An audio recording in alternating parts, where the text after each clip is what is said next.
Welcome to the Naavik Gaming Podcast, where it is our mission to explore the business and future of video games.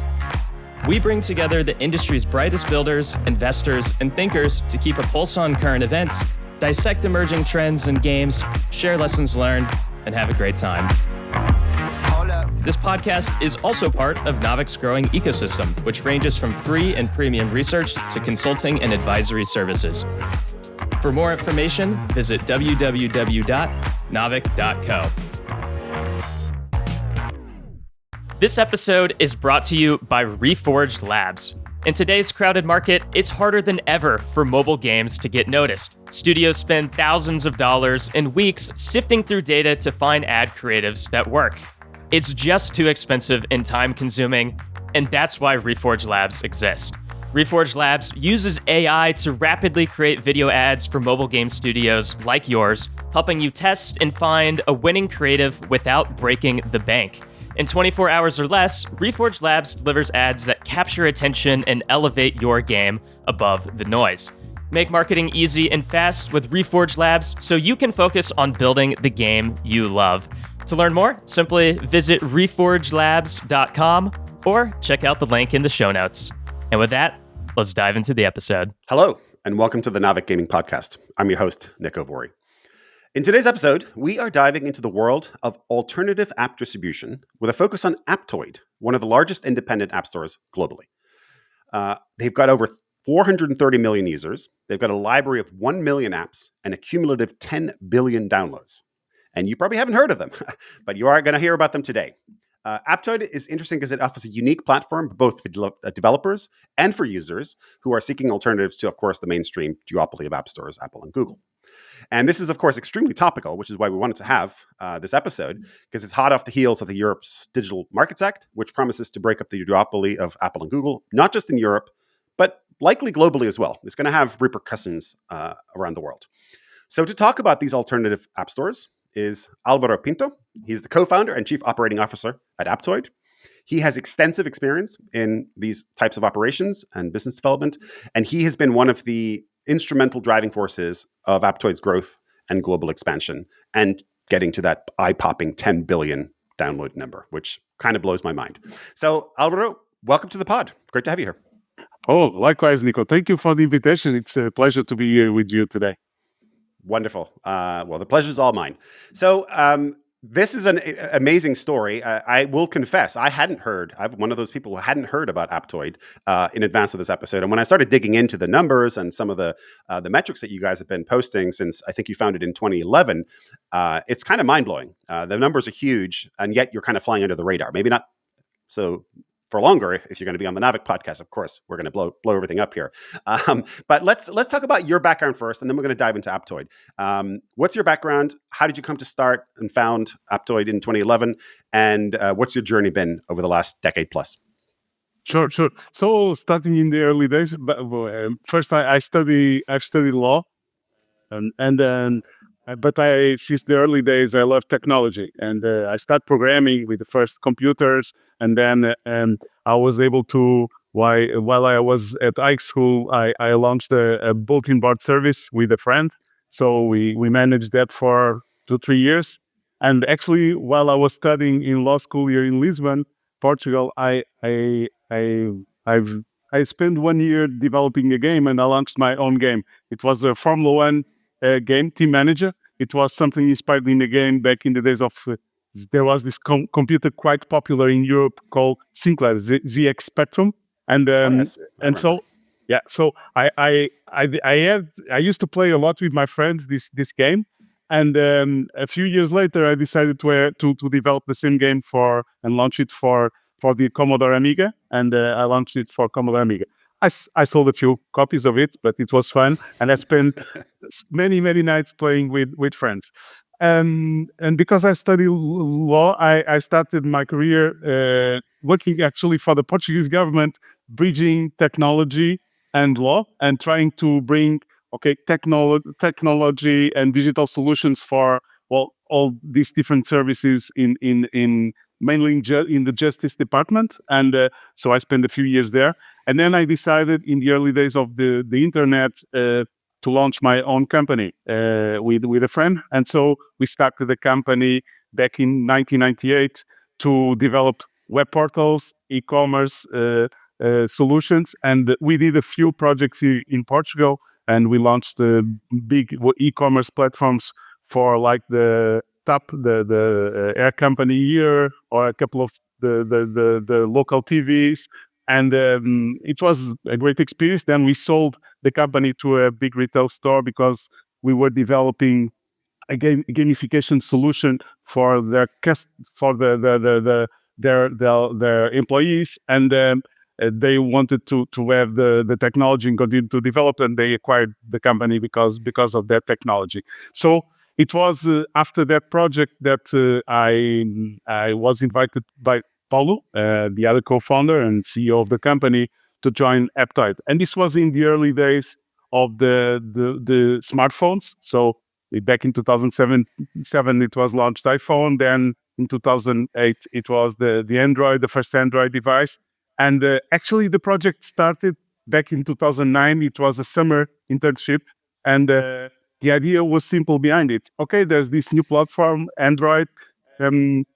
It makes sense to have a distribution solution for apps and games. So let's do something that is similar to what you can find in Linux distributions, because we have some background on open source, and we decided to, okay, it makes sense to have a distribution like apt-get, which comes from Debian distributions, and it's a way for you to have different repositories and be able to access them and install the packages in your computer. So it's a decentralized solution for an app store distribution solution, which is quite different from what you have in Google or Apple's solution.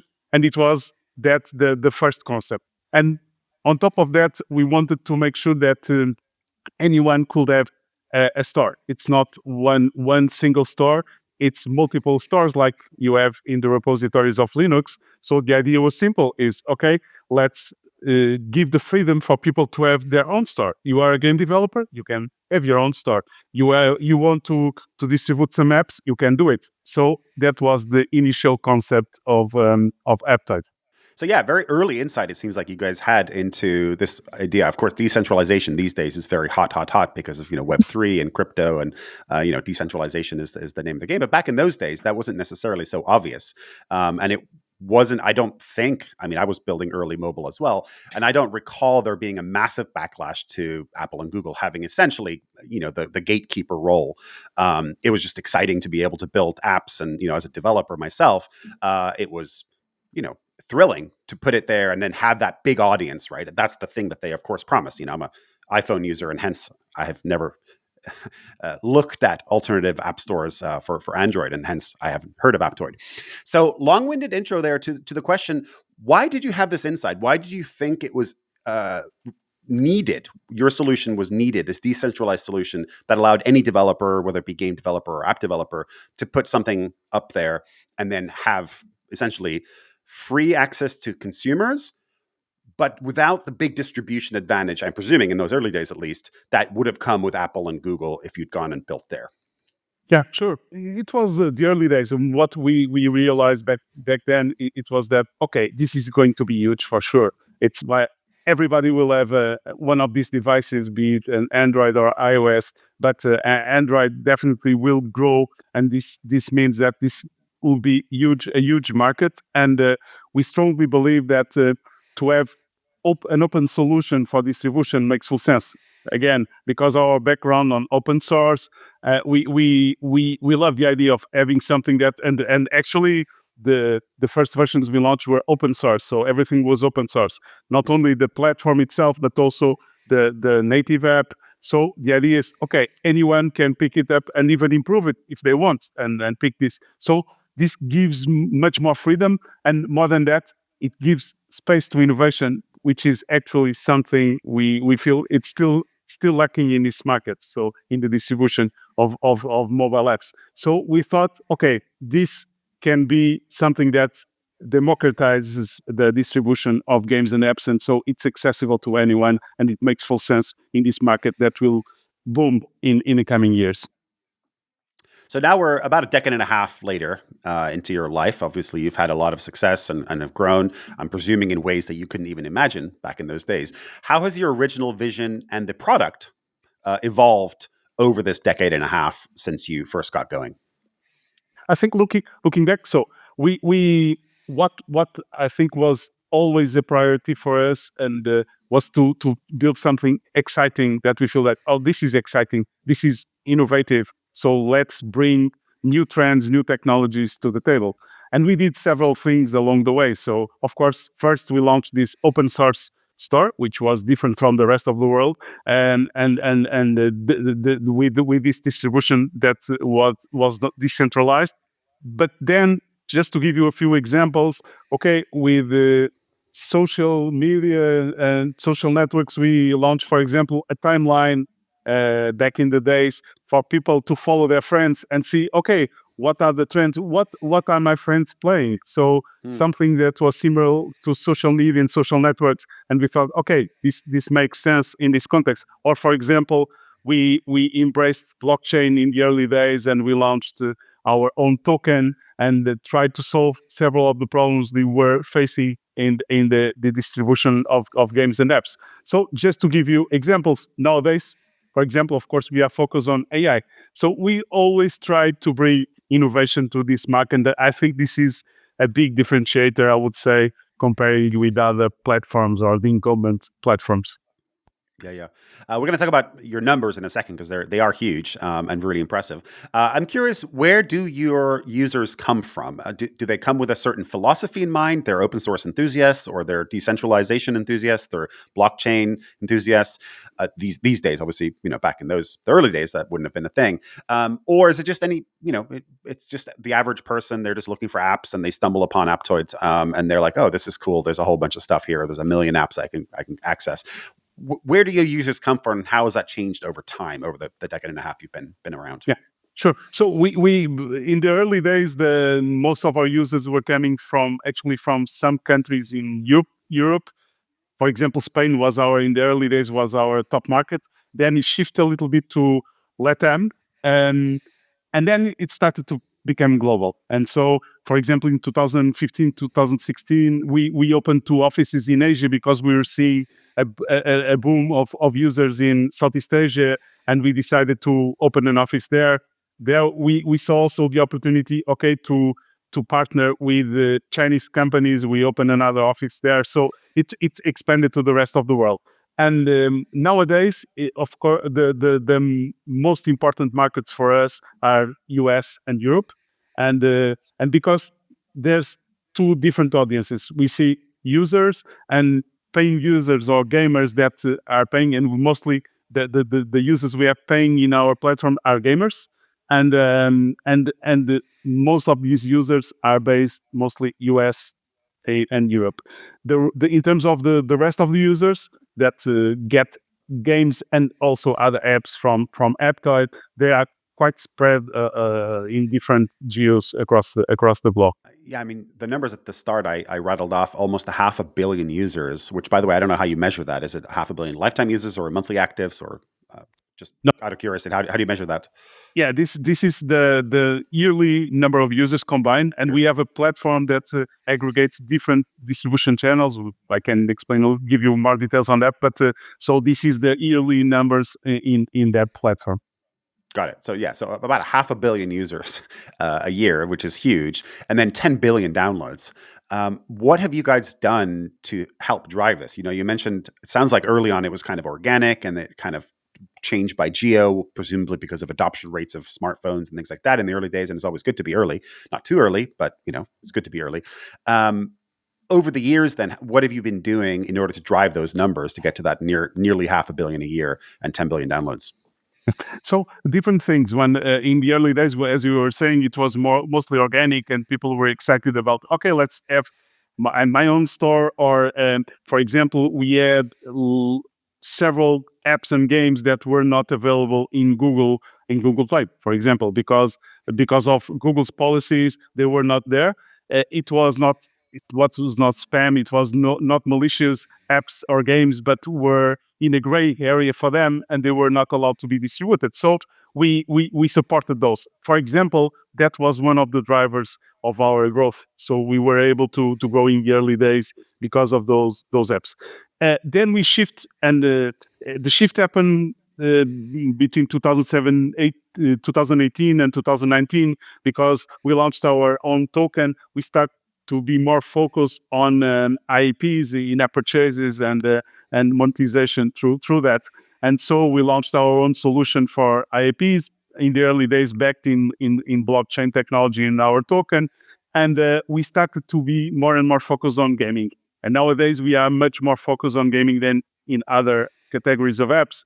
And what we saw is that, okay, we with the token and with our own wallet, we can offer incentives to users. We can give them more bonus, more for them to spend in their games. And we started to nurture that. And actually, that's what's been growing since then in the platform. And that's our growth engine for the last few years. So we are really focused on gamers and especially paying users, people that spend time and spend money in games, and that's our core audience and where we've been growing in the last years. Perfect. There's a lot to unpack there because I was also a Web3 developer for a number of years, and distribution, of course, especially on the mobile platforms, was and still is a big problem. Apple's rules, Google's rules, they're softening up a little bit, but I can very easily imagine as a developer, I would have loved 500 million if I only had known 500 million users with sounds like rules that are much more open, and any developer can put up a store there. So sounds like that's what you've been leaning into. Is it fair to say that Web3 and that the kind of crypto / blockchain movement has been a big driver of that, or is that coincidental that it happened at the same time? Yeah, it was for a while.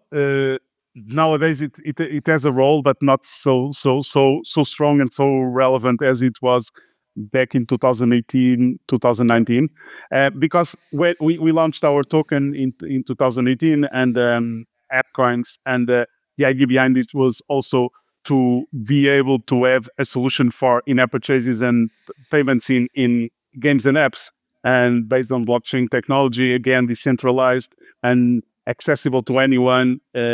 Anyone could develop the technology to integrate AppCoins in the game in a very straightforward way, but open, meaning that, okay, it's not an SDK that is defined by us and the rules are set by us. No, it's something that is open and people can define their own model based on AppCoins. And this was something we thought this will open the market. And on top of that, we also thought there was some issues, for example, in promoting games, and we launched also use the token to try to have a new offer for user acquisition and based on the attention of the users. This was popular in some platforms, and we also follow that movement. Okay, let's have something that is based on the time the people spend playing, and they are rewarded by that. And we launched these two concepts back in 2018. We worked on the project for around 3 years, but actually in the middle of the way we dropped it.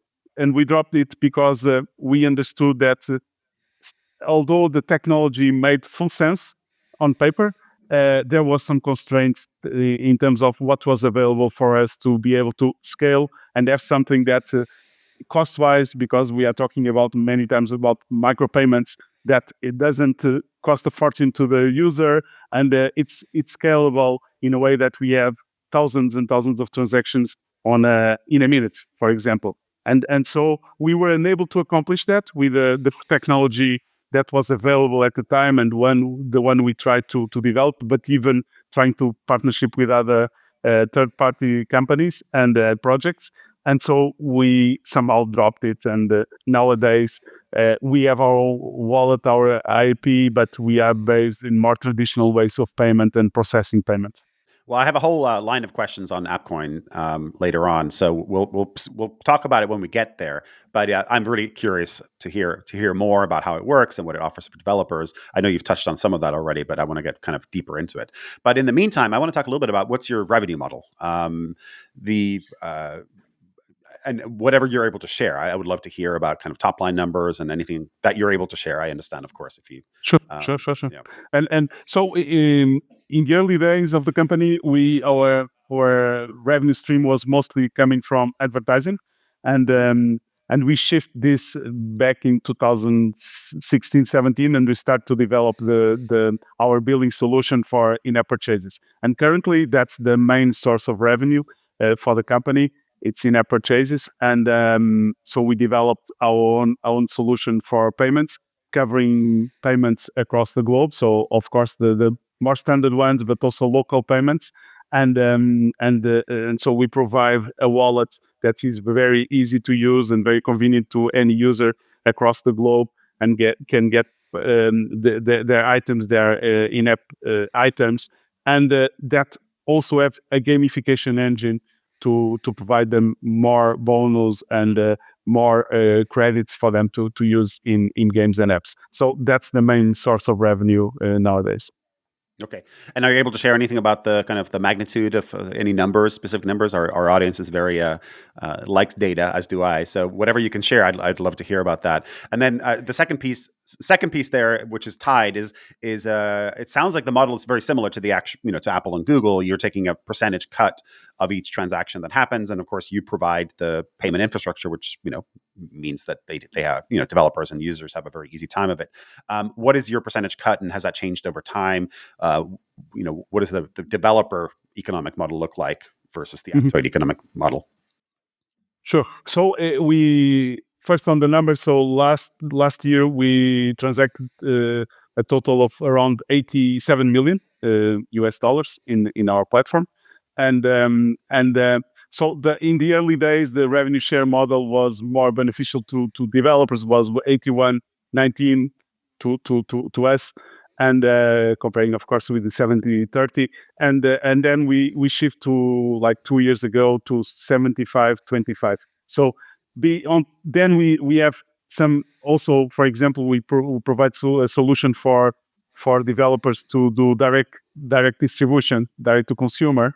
And in this model, it's different. The revenue share is 90 to the developer and 10 to us, because we believe with the opening of the market, with DMA, etc., and we'll probably talk about this, but we believe that direct to consumer is something that is already happening, but it will grow considerably in the coming years. And so we want to provide a convenient solution for developers, because they integrate our SDK, and they are able to distribute not only on Aptoide, also on other channels that are connected with us, because currently we cover almost 20 different channels that are linked to our platform.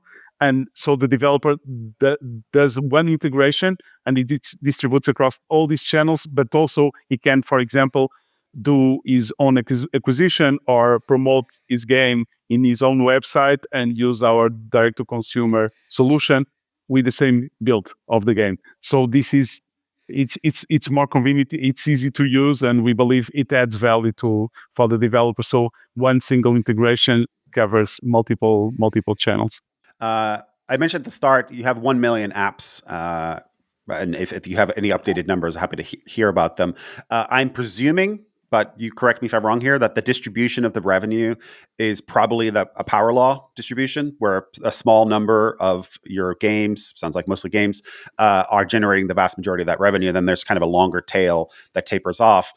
Curious to hear if that assumption is correct, and what kinds of games are driving the lion's share of the revenue on your platform. Sure. Yeah, it's true. So it's similar to what you get in other platforms. As we all know, it's the same with Google and Apple and all other big players. And typically the games that revenue-wise are more relevant to us are typically mid-core games and strategy, RPGs, and all these games that have these gamers playing for a long time and investing a lot in the games. That's the kind of audience that we have, and that in terms of monetization is the most appealing and the most interesting one, and the one we've been trying to nurture also in terms of what we are offering to them. And that's a perfect segue to my next question, which is what are you offering developers? It sounds like when you made that shift towards more of the gaming side of things, a number of years ago, you made a very conscious choice. It seems that, hey, we're going to be nurturing this game developer and gamer ecosystem.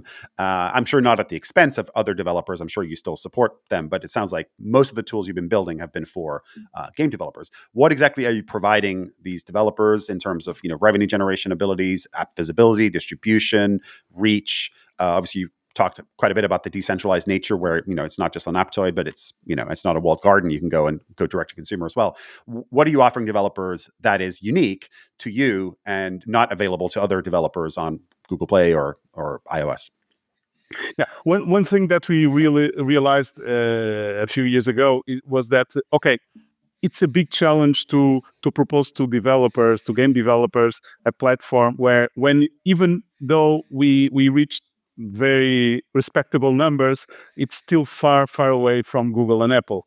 And so it's really difficult for you to convince a developer, okay, you should integrate not only our Aptoide, but also other alternative stores, because them individually, each of them represents a fraction of what they get in terms of users, monetization in Google Play or in Apple App Store.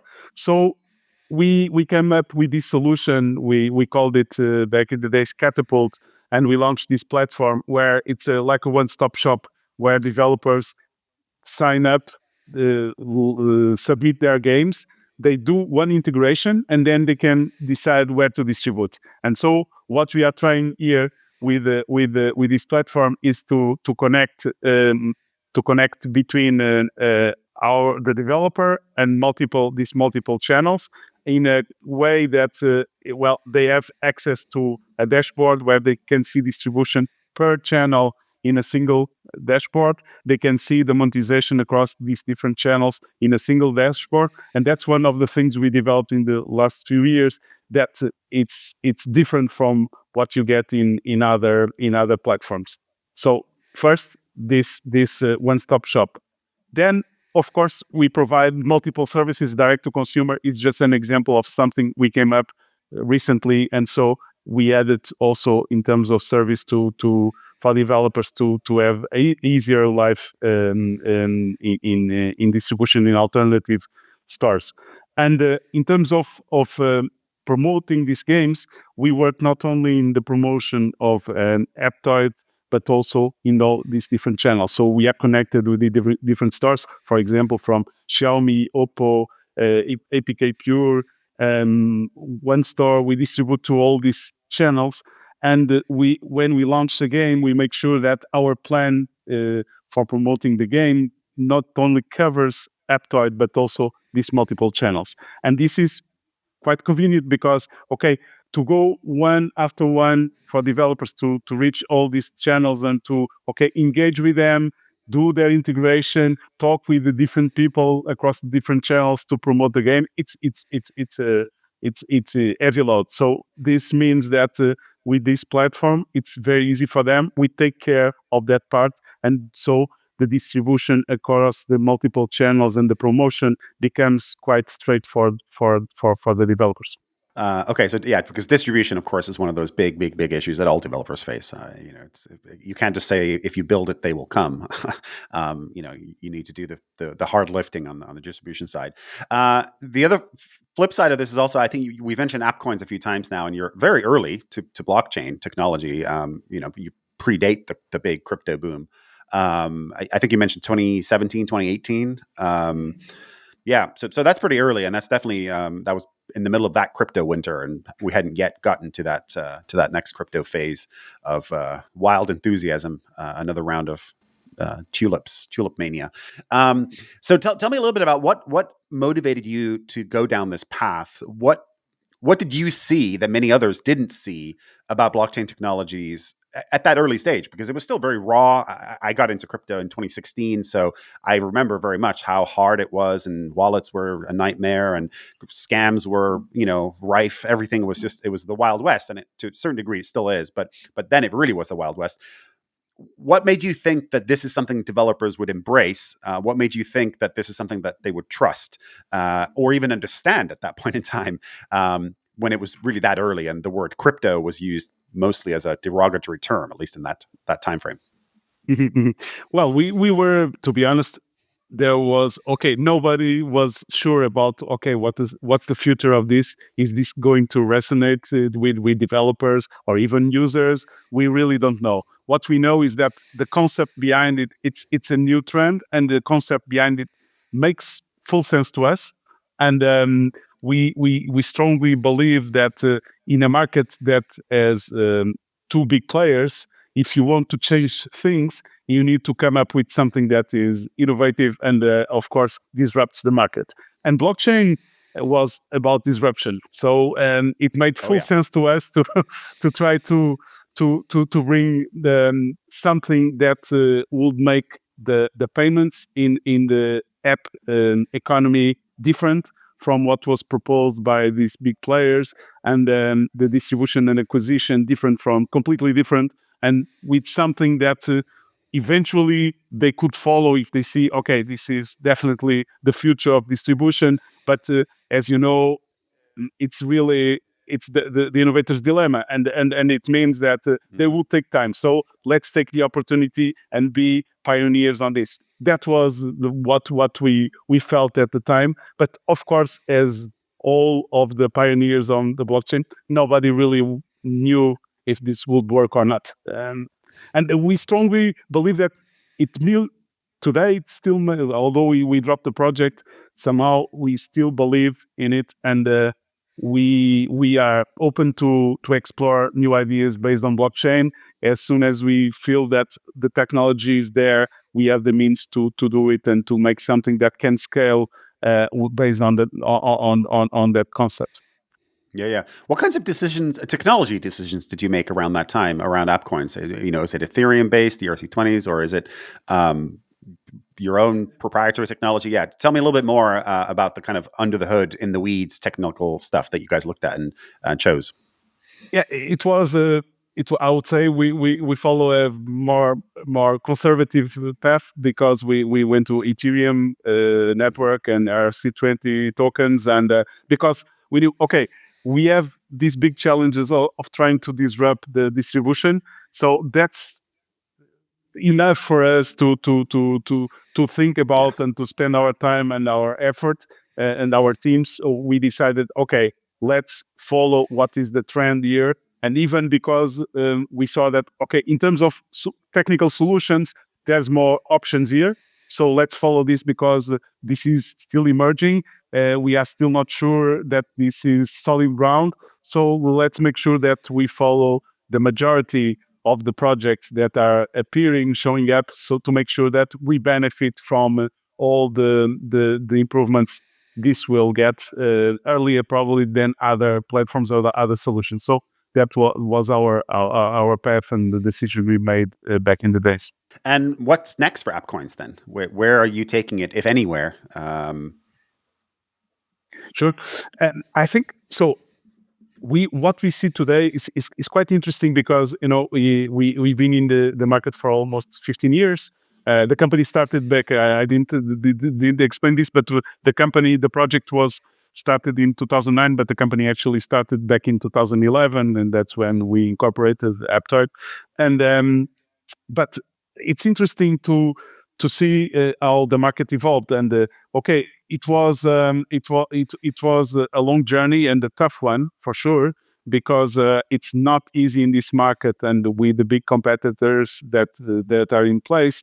So, and to give you an example, back in the early days, like 2012, 13, we used to go to Mobile World Congress in Barcelona. It was one of the biggest events for mobile. And we used to have this dinner with the other stores, the alternative stores at the time. And typically we were preparing our own dinner together, and then having dinner and discussing business. And so we were doing this with companies such as SlideMe, GetJar, Opera, I remember Yandex. GetJar. I remember GetJar. Yeah. So these guys nowadays they vanished, and looking into what is the landscape now, it's quite different.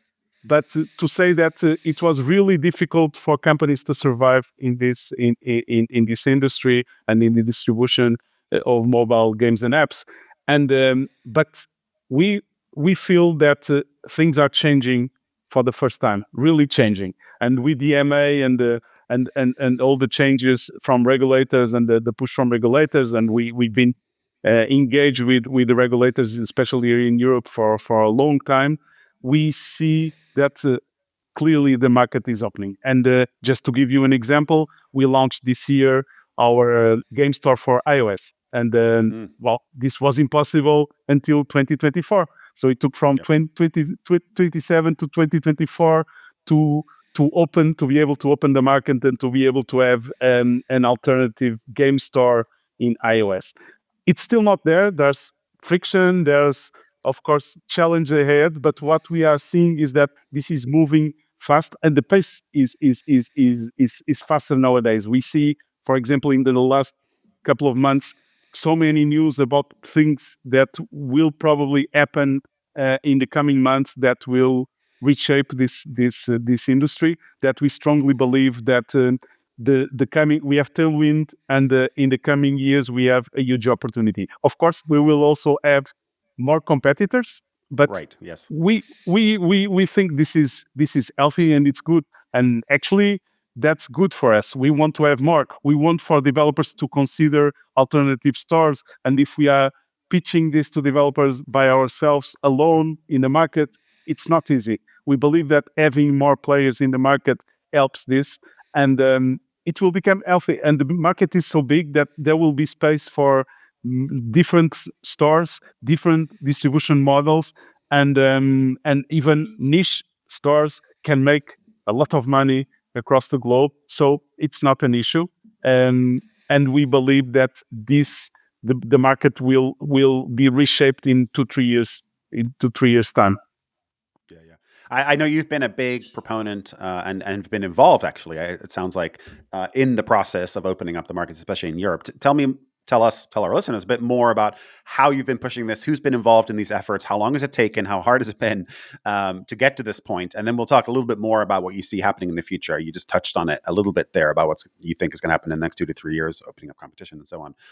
But I want to go a little bit deeper, a layer deeper there. So let's start with, what was your role? What was Aptoide's role in opening up these the markets? You're the first person on the podcast who has had an inside look in the European markets doing this, and so I'm really curious, and I know our listeners are really curious to hear how did this come to be, and what was your role and others' role in this process? Sure. So we start to talk and engage with the European Commission back in 2014. So 10 years ago. Okay. So my goodness me, things don't move very quickly, do they? No, unfortunately. I think they are moving faster nowadays, but and that's good news. Hopefully, much faster than before. But in 2014, we did our first complaint because we were seeing a lot of constraints in the market and several things that we felt that Google is doing. They are infringing the law. This is they abusing their dominant position, and we need to react to this. And so it was our first complaint. If you Google it, you will find several news about what we did back in 2014. It was the first time we engaged with them. And since then, we've been talking with the Commission and providing them, of course, some insights, especially on the technical side, about what's going on and what are the things we feel that are fair or unfair in this market that needs to be fixed. And the second important moment in this relation with the regulators was back in 2019. We had some issues because all of a sudden many users across the globe started to being prevented from using Aptoide. Aptoide was vanishing from their devices all of a sudden, and this was something that was happened of Google Play Protect, and we can again to the Commission and did again a complaint about this. And actually this time we did it also in the US with the Department of Justice. So also since then we've been talking with the Department of Justice and also helping them out to understand what's going on in this industry and the constraints the alternative stores have been facing, and the developers actually, because this is also a constraint for the developers to be able to have the freedom to distribute themselves. if they want. Mm. And that's something that is happening. So besides those, then we also have been talking with several regulators across the globe, for example, in Japan, and we met them several times. And so we've been proactively trying to push and try to make sure that the regulators fully understand what's going on technically and more in detail. And I think we had some contribution to what you see today in Europe with DMA, but also what you see today in other countries. For example, Japan just approved a new law similar to DMA that will open up the Japanese market starting in 2025. So we were part of the process. Of course, it was not because of us, but there was a contribution definitely from Aptoide in these efforts and in these changes that are happening now more than a few years ago, for sure. Yeah. Well, I mean, congratulations. Persistence pays off, and this is a decade-plus process you've been involved in. So, congratulations on the outcome that you've gotten. I think it's a huge win for developers. It's a huge win for consumers, in my opinion. I'm editorializing here a little bit. I'm sure we have some listeners who may not agree, who may work for these large, duopoly type companies. What do you think the impact is going to be globally? I mentioned in my intro that I personally think that this is, the dominoes will start to fall, so to speak, where, you've seen Japan now starting next year. Do you see this as a continuing trend across the world? Is this just the starting point, and now we're going to see the United States and other large economies also follow suit here? I mean, obviously, European Union is a big block, probably the second biggest block, or second or third biggest block after, some of the Asian countries after the United States. So where do you see it going next? And how quickly do you see this now accelerating in terms of taking on its own life and actually becoming kind of a self-perpetuating, self-fulfilling prophecy? I feel that with DMA and what started to happen in Europe and then was followed by other countries, also happening in the US, especially with the lawsuits from Epic, etc., which is a big push also, definitely. But we are seeing Japan, UK, so new laws flourishing now in different countries. So this will speed up, definitely. And if we try to imagine this market in 2-3 years from now, ironically, you can look for openness, you can look to China, because actually in China, there's multiple app stores. I remember a few years ago when we first opened our office there back in 2016, that some partner was saying, okay, today there's around 400 app stores in China. And I'm not sure if there's 400 today, but if you look into the market share, the biggest one has 30-something%, and then some follow with 20%. And this is quite split and spread between different stores. So that's exactly what I think will happen in the market. Of course, the incumbents and the big players will still have a very big slice of the market, definitely. But imagine that 30% or 40% of the market all of a sudden is in the hands of different stores and different distribution platforms. So this is the kind of landscape that I believe we will find in 2-3 years' time from now. Yeah. Do you think it's going to be similar to China, where you do have a couple of players who have, 20, 30%, or is it too late? Is that boat sailed because Apple and Google have got such a big share and it's going to be really hard? Other than, like you mentioned, niche stores, is that where you see it going more? It's like these smaller niche things that are doing very specific things and have very specific use cases, very specific incentives for developers and consumers, or do you see, is there an opportunity for somebody like an Aptoide to nab a lot of market share now because you've been in market for a long time, you've got a lot of the tooling in place? I think it'd be very hard for a brand new startup to come and take a lot of market share because, goodness me, you've got a decade and a half under your belts and a lot of learnings and tooling. What does the market look like? Does it look like what it looks like in China with a couple of other big players in addition to Google and Apple, or is it more, okay, there's going to be a sliver, 10% or whatever, a small part of the market that's going to be split across lots of different niche stores? I think big players, of course, you have Google and Apple, definitely, and then third and fourth and fifth, you will have, like, I would say 3-4 5 big stores, and then you will have niches and smaller players, very targeted. And a niche, I mean, in different verticals, but it can also be in different geographies. For example, I imagine that you could have, let's say, Korea, and you have an example of one store that has success in that specific market. I think there will be more space for app stores that are targeting specific audience, specific geographies, and because you have this in some countries a cultural gap where it makes sense to have a store that is tailor-made for that specific market. And Korea is a good example, or Japan, or and so I believe you also have that. But I think that it will be a mix of, okay, you have Google and Apple for sure, companies such as Aptoide because of all the experience and expertise, and you're saying, okay, we have all the tools to be able to offer something that is compelling for the market on both sides of course of the market, developers and users. But then you will have also these big players like, okay, there were announcements and launches from Epic, from Microsoft, and I think these will be also key players in the future, or at least some of them will succeed for sure.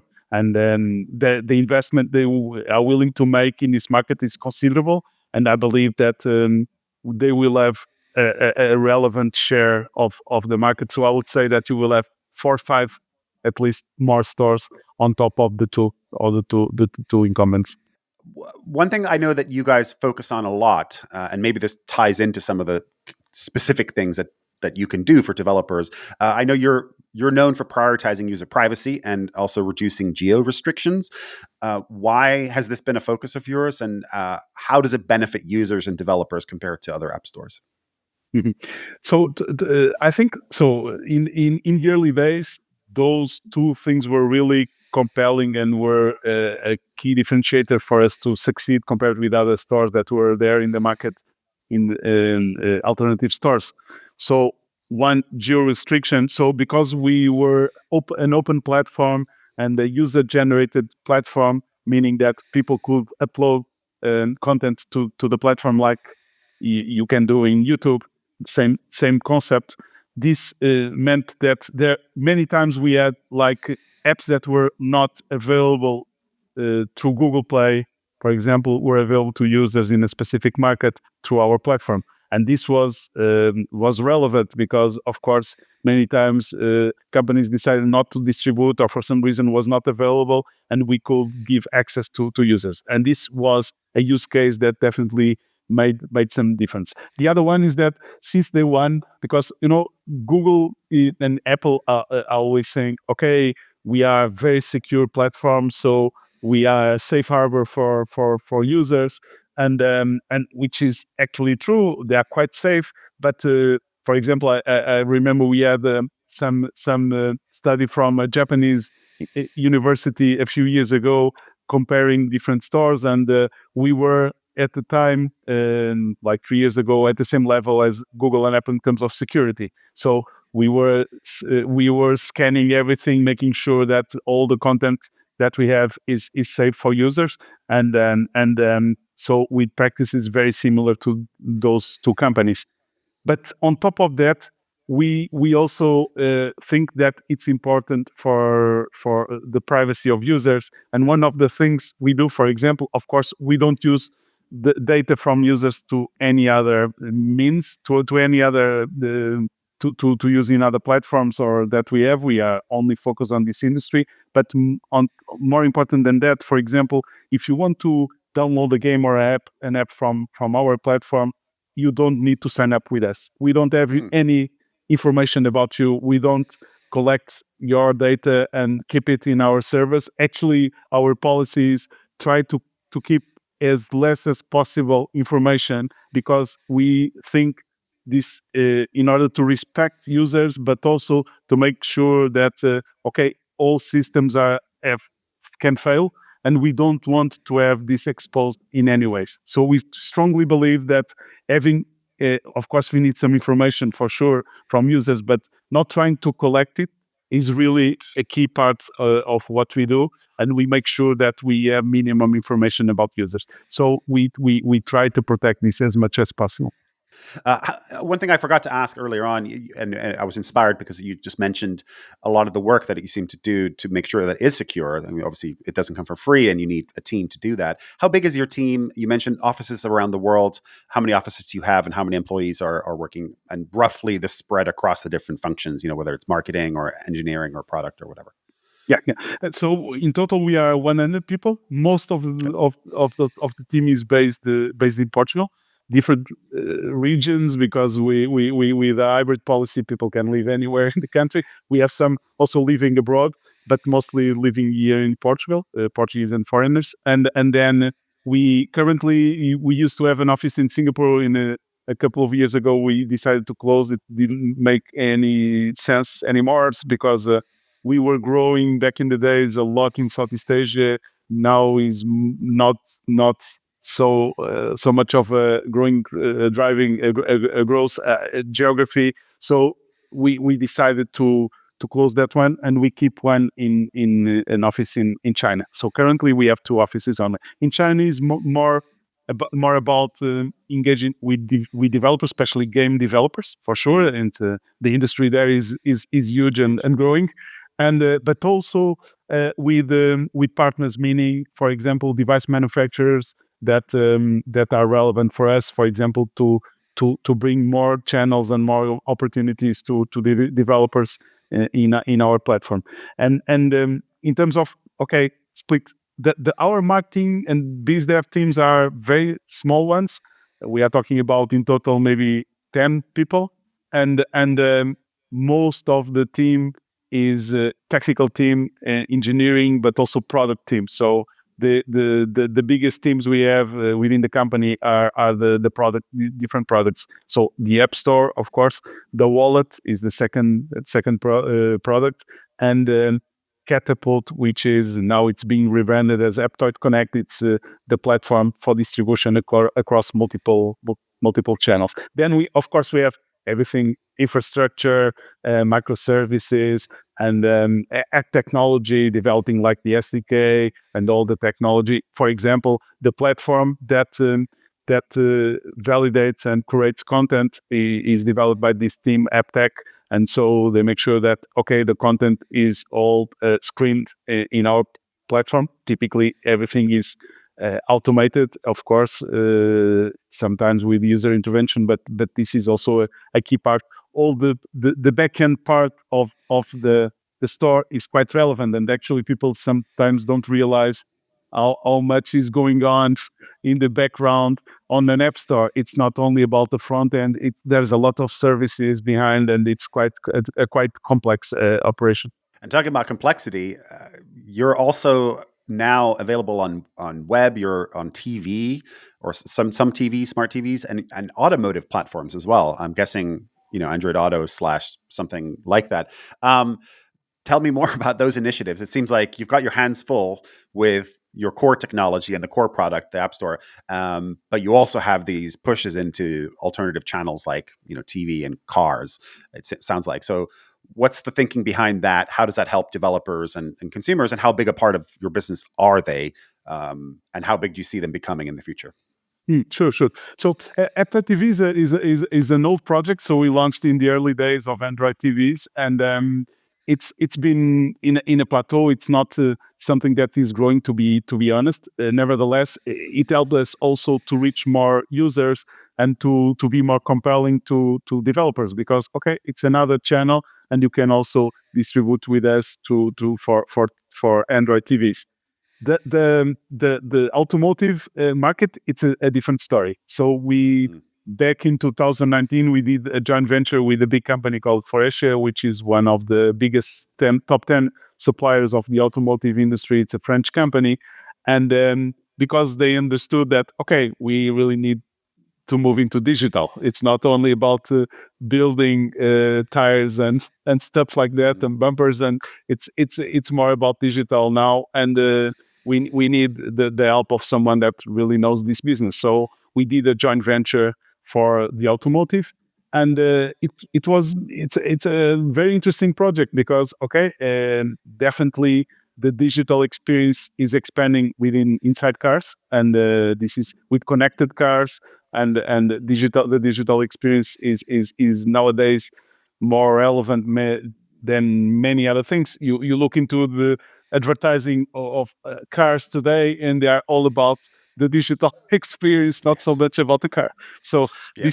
this became really relevant, and so we worked with Foresha, and actually we built up we did the building blocks for an app store for cars based on Android, but not with Google services. And actually, you have a slice of the market that is actually pushing for a solution based on Android, but we not without relying on Google, on the Google services, because of course the car industry also wants to be independent. They understood what happened in the mobile space, and they don't want to have the same situation in a few years from now. So they are trying to push to alternative solutions. And actually, so we engage with several companies like Mercedes, BMW, Volkswagen, some Chinese, also Chinese car manufacturers, and they use part of our technology of the App Store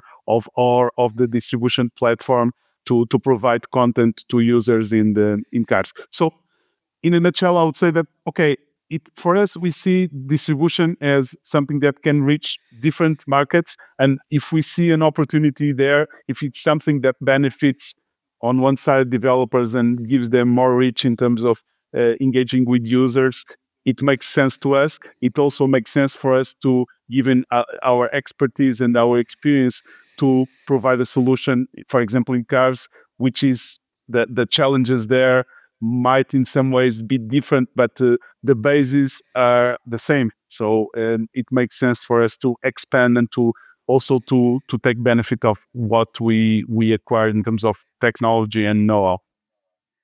Yeah, I'm really fascinated by the car. To me, it's kind of the final frontier for technology and entertainment.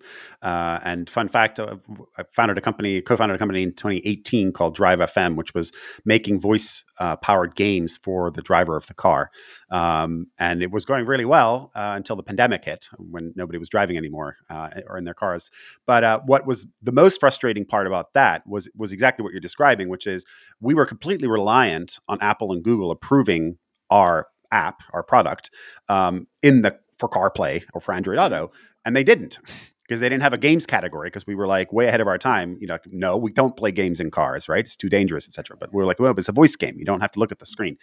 So what you were telling me as a developer, that resonates very strongly, being at the mercy of these gatekeepers with what we thought was a really innovative product, which I still have huge conviction in, that the car is one of those places that you're stuck in. You're a captive audience to the most extreme degree. And developers have a real opportunity, if they come up with innovative solutions, whether it be gaming or otherwise, to reach these consumers. But you're at the mercy of Apple and Google, for them to approve your product. So yeah, what you're saying really resonates, especially in the automotive use case, resonates for me, having been through some of that pain. Okay, we're coming up to time here, but I do want to talk a little bit about the future. What is your kind of vision? You've been in business for a decade and a half. Seems like you're kind of hitting your strides starting 2018 and hitting some of these developers of game developers and realizing there's a good audience there. There's growth there. What does the next decade or 15 years look like for you? Aptoide specifically, but also alternative app stores and some of these more wild swings at the bat, like in the car, for example, or on your TV or wherever. What would success look like a decade and a half from now for you and for the industry in general? Yep. Sure. And I think that, well, first of all, you have, of course, these changes in the market with the regulators and some companies pushing for opening it. So the landscape will be different. That's definitely. So people will have more options and developers will have more options. That's obvious to me. But I think, like we felt back in 2017 with blockchain, that, okay, there's this new technology and new opportunity to dramatically change the market. We also feel the same today, not only because of this opening but because if there are more companies, startups, or even big corporates being able to have access to these users and to this market, they will invest in it. And one of the things that I think can reshape completely what is the experience is AI. So that's where we are investing also. And we feel that, the experience of discovering content, discovering new games needs to change dramatically. It's really, to be honest, in the current store experience, it's quite boring. It's quite boring. It's not compelling. It's difficult for you to find out what you really want, and it's not something you are excited about. Oh, I'm going to the store. I'm really excited about going to it. Maybe you are if if you love cycling to your bicycle store but not for the game stores and app stores that we currently have. And I think this experience will change dramatically, mostly with AI. Of course, you will have and other channels, other opportunities outside the mobile. I'm a big fan of AR, VR. I think it will take some time, so it won't be something that will happen in 1 year or two. But you will have changes there and new channels, like we were talking about cars. I think car is key there, and even I see space in cars, for example, for AR, and it makes full sense to me. AR in a car, because actually you don't need the Googles. You could benefit from being in a car, inside the car, and having AR all around you, and that's the kind of things we might see in the future, in the near future. But I think the two things: opening the market through the support of regulators, and the second, and companies in the industry, and the second one, I think that will dramatically change the experience is AI. I haven't been, I mentioned I'm an iOS user. I have been for a really long time, and I've got a MacBook Pro and all that stuff, right? So very much locked into the Apple ecosystem. And I used to go there all the time in the early days when it was exciting and it was interesting and there was new stuff. Now I go there and it's just the top grossing games. If I go to the Apple, just their curated apps, like they don't interest me in the slightest. And I just go through word of mouth, somebody recommending things. By the way, we're going to question on that in a second, so maybe you can recommend me something. But yeah, I completely agree with you. I think the app stores are it's a one size fits all type experience. I mean, maybe localized by country, but that's it. Like really, like everybody in the United States or everybody in Portugal is treated the same with the same storefront.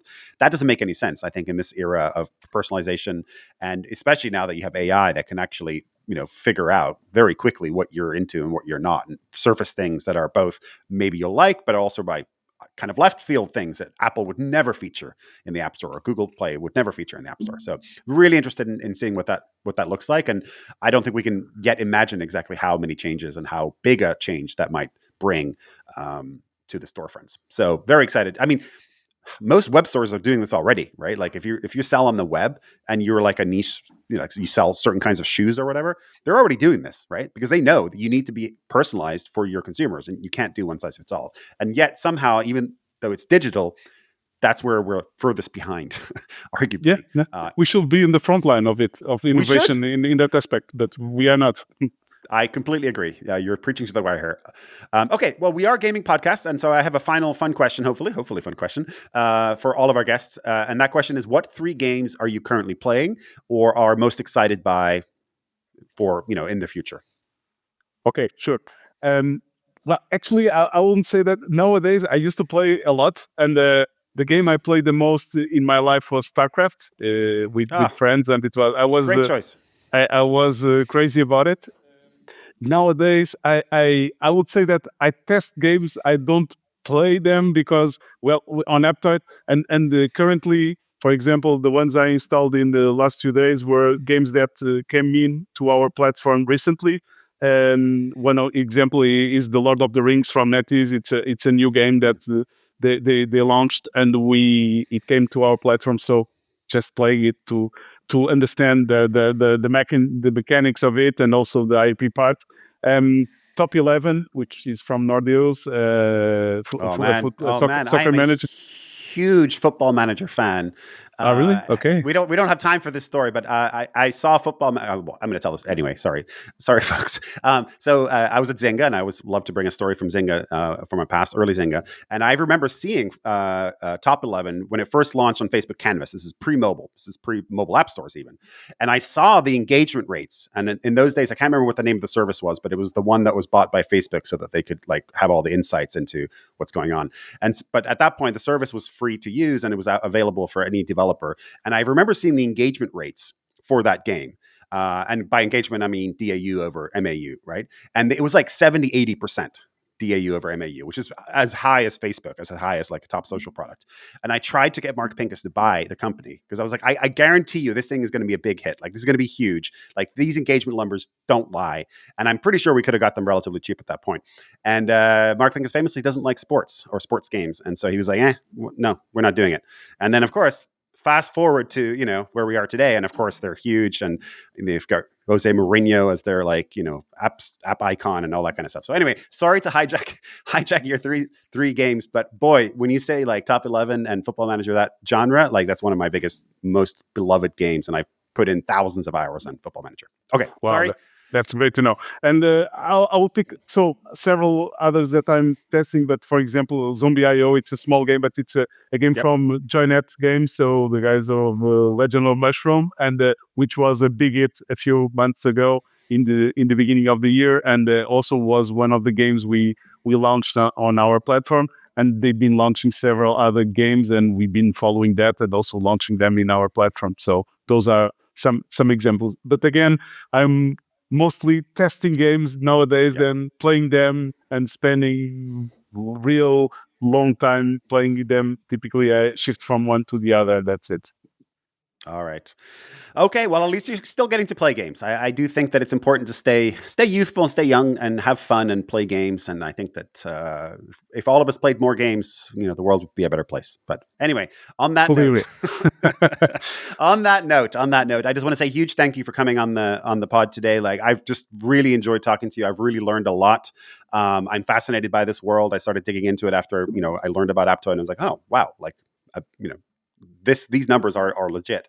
So thank you again, and welcome back anytime. If you have any news to share, always welcome back.